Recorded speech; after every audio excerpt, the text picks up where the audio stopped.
Sa isang tahimik na barangay sa isang probinsya, naninirahan ang pamilya Santos. Kilala sila sa pagiging malapit sa isa't isa, ngunit may kulang sa kanilang tahanan. Si Carlos, ang panganay na anak na matagal nang hindi umuwi. 10 taon na ang nakalipas nang umalis siya para magtrabaho sa Maynila. At hindi na muling nakipag-ugnayan pa sa kanyang pamilya. Si Aling Maria, ang ina, ay araw-araw nagdarasal at umaasa sa pagbabalik ng anak. Si Mang Juan, ang ama, bagamat pilit na tinatago ang lungkot, ay laging bukas ang pinto para kay Carlos. Ang dalawang nakakabatang kapatid na sina Ana at Jose ay lumaki na lamang sa mga kwento tungkol sa kanilang kuya.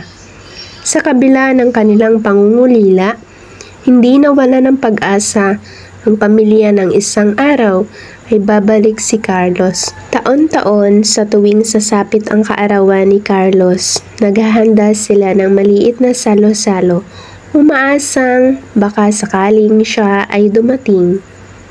Isang hapon, habang abala ang pamilya sa paghahanda para sa muling pagdiriwang ng kaarawan ni Carlos, may kumatok sa kanilang pintuan. Isang lalaki na nakabihis pang mayaman at may bitbit na mga pasalubong ang tumayo sa kanilang harapan. "Ma, pa, ako po ito, si Carlos," halos pabulong na sabi ng lalaki. Halos hindi makapaniwala ang pamilya. Agad silang nagyakapan at ang tahanan ay napuno ng saya at luha. Sa pagkainan, ibinahagi ni Carlos ang kanyang kwento. "Paumanhin po kung hindi ako nakauwi agad. Nang makarating ako sa Maynila, nahirapan akong makahanap ng trabaho. Nahihiya po akong umuwi nang walang maipapakita. Nang magkaroon ako ng pagkakataon, nagporsige ako at nagtayo ng sariling negosyo. Ngayon, nais ko pong bumawi sa inyo." Kwento ni Carlos. Sa mga sumunod na araw, ibinahagi ni Carlos ang kanyang mga natutunan at ipinamahagi ang pasalubong sa kanyang pamilya.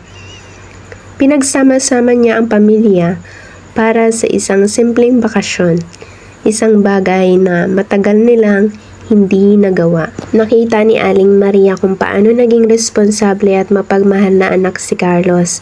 Si Mang Juan, sa kabila ng pagiging strikto, ay hindi maiwasang mapaluha sa tuwa.